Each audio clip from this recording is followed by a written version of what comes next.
Hello everybody, JGC Anime here. Today we are going to be reviewing In the Land of Leadale, or Leadale no Daichi Nite. I might have said that wrong, I might not have, I don't know. But yeah, let's just hop right into this. So, what is the story of In the Land of Leadale? It's about this lady named Kana, who, in very isekai fashion, ends up after dying from a power outage at her hospital bed. She gets sucked into her soul or something. They don't really go into detail about, but her soul gets sucked into the game she was playing at the time, and now she's in this world along with a bunch of other players trying to survive in this land, which apparently has now taken place 200 years after the initial game she was playing. So basically she's just been asleep for 200 years in the game, and now she has to figure out how much has changed since those days. So yeah, she just goes on fun little adventures throughout this entire series. So let's just talk about it. That was a terrible description, but I'll roll with it anyway. So some spoiler-free thoughts. I actually really enjoyed this show. Kana as a protagonist can be a bit mixed at times, but I don't hate her. I find her to be a rather enjoyable protagonist, and she had kind of like the same vibes I had when I was watching My Next Life as a Villainess, where there are parts I figure I shouldn't be enjoying as much as I am, but I actually really like it, and I was having such a great time while watching, and it was such a nice surprise, because when I was starting to watch this, I thought I would hate it or not really care for it. So I was very pleased to see that this series was actually very nice and fun to watch. I had a good time. The characters were all pretty enjoyable, and as I mentioned before, Kana, while a bit mixed at times, was still very fun. The cast of characters that are also here are also really nice, such as Kana's 3 kids, or I guess you could say they're adopted kids, but 2 of the kids look literally just like her. Those being Kartats the dwarf, Mai the elf, and the oldest brother, I'm pretty sure he's the oldest, Scargo. They're all personally a lot of fun, at least for me, and I really just like the 3 and how they all seem to really care about Kana as their mother, and they really appreciate her. So that's nice. The action is a bit, because there's not too much action, but the action is very mediocre. Like, it doesn't give me the feel like I got when I was watching The Misfit of Demon King Academy, where the action wasn't phenomenal, but it was entertaining to watch. This one, despite the fact that Kana, in a similar way to Anos Voldegod from The Misfit of Demon King Academy, in a similar sense, they are both extremely OP. Like, Kana is highly OP, like many protagonists are. She can do a lot of stuff that nobody else can. It's just that I can't really say I enjoy watching her too much when she acts OP. There are times I do. It's just that mostly, more than not, it's just kind of there. And that's why I really like the fact that this is mostly a chill show, because had it just been an action-focused show, I don't know how I would have felt watching it, because the amount of slice-of-life elements in the show is just so much that it'd be weird to suddenly be all action-packed and intense. It's a very chill show, and I like that. However, sometimes the pacing can be a bit off, because every episode usually crams like 4 different important plot points in, and it's pretty enjoyable. The ending is a bit for me, but I can talk about that stuff in the spoiler section, which I guess we'll hop into now, because I can't really describe any of the story without spoiling, because as I mentioned before, a lot of stuff happens in each and every episode, so it's really hard to describe this show without going into more spoiler detail stuff. So yep, we're gonna hop into the spoiler section now. Here is a timestamp to when the spoiler section will come to its conclusion. If you have seen the show, I'd recommend sticking around to hear my thoughts, but if you haven't, I'd recommend skipping, because you wouldn't want to be spoiled. But if you are fine with it, you can stick around if you're fine with being spoiled. So yeah, I'm gonna count down from 5 and enter the spoiler section. 5, 4, 3, 2, 1. Okay, so first things first, I'm gonna talk about the ending of this show. I mentioned before that I really like the slice of life elements in this show, the fact that it's more chill and relaxing, and there's not too much action stuff going on, and when there is, it can be kind of mediocre, mainly because of how fast the action sequences are over. But the ending, even though it does have more slice of life elements to it, just since it's Kana saying she's going to settle down for a while and live with this new adoptive daughter that she picks up at the end of the series, I didn't really think much about it. Like, I honestly knew, I knew while watching that, yeah, there's no way she's going to be settling down. She's definitely going to, because she's been this entire season hunting down a bunch of her old, like, player friends' towers, and she's been trying to reactivate them and become the new master of the towers.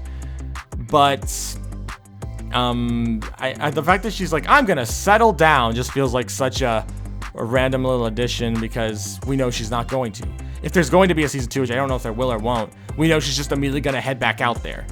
She's just gonna go back out there and continue exploring. So the idea that this is meant to be where it wraps up is probably just due to the fact that the creators wanted to create that plot point to kind of make it seem like a finale in case there wasn't another season, but still, with so many loose plot points, still it feels like that's kind of unnecessary. And I wish that they wrapped up at least a few more things before the season ended, because I felt like this just kind of ended. It didn't feel like a finale, it just felt like it ended. Like, I'm not expecting some big action set piece or anything. I just was expecting at least a little more oomph to the ending, rather than just being her, Kana, building a house and living in it and reflecting on what happened throughout the season. That's basically all that the last episode was, along with maybe a few other little things they mentioned, but it's not a really interesting finale. There's nothing about it that made me think, season 2 should definitely exist. It just makes me think, well, that was an anime. I still enjoy the majority of the season. I remember laughing out loud a lot. Not at everything, because for one, I'm not a big fan of Kana's little anger issues. Because Kana tends to get easily angered, and that part of her character doesn't always make sense. Because when she first meets her kids, they've been waiting for her for like 200 years, just waiting to see her again, and they're like super obsessed with their mother, and they absolutely just want her affection. But rather than just try to give them that affection, she's immediately just like, oh, you guys are in positions now that are important. Even though we're practically alone right now with no one who would really see this, I'm going to like berate you about how you should be more responsible. Like, lady, these people have been waiting 200 years for you to come back so you could spoil. I think you could spoil them a little bit. You barely spoiled them at all. You just immediately hurt them just simply because they want your love and affection. And it's just, her whole way of thinking just kind of irritates me at times, because I want to see her actually interact with her family as much as she does with because even though she treats her older family members like this, like her sons and daughters, besides Kartat, who is actually reasonable enough to understand how far he should push his affection for his mother compared to the other two. Kana acts completely different towards, like, little girls in the series. Like, when it's a little girl, she immediately just gets all lovey-dovey and tries to, like, obsess over them to the point where she's just spoiling them rotten, which, even if she's not all the time, she tends to do a lot. And it just kind of frustrates me, because I feel like after they reach a certain age, she's just not caring enough for family anymore, and I wish she would treat them better, because they're honestly one of my favorite parts of this show. I love the kids in this show, Scargo, Mai Mai, and Kartats. They are probably my favorite part of this entire show. Seeing how they interact with Kana, and the fact that she, even though they were just NPCs she adopted, they think of her as their real mother, and she's just kind of reflecting that off of herself, because she doesn't want to do that, to deal with them, because she figures, I'll spoil them a little bit when I first meet them, but then just be rude to them the rest of the time if they even slightly cause a fuss. Like, sure, I get what she did with Scargo when she first met him, because people thought she was sick, and Scargo decided to go see her, but he ended up coming in a rather awkward way, so she thought he was like a pervert or something, which she responded with punching him into the ceiling.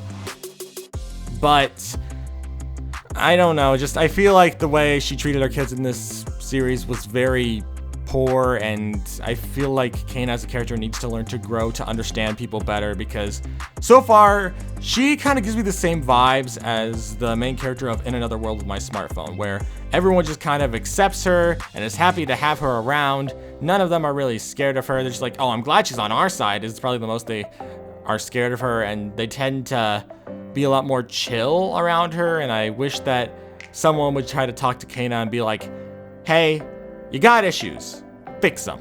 But nobody does, because they just all think, oh, she's this powerful, well, we should all treat her with the utmost respect and never ever tell her when she might be in the wrong.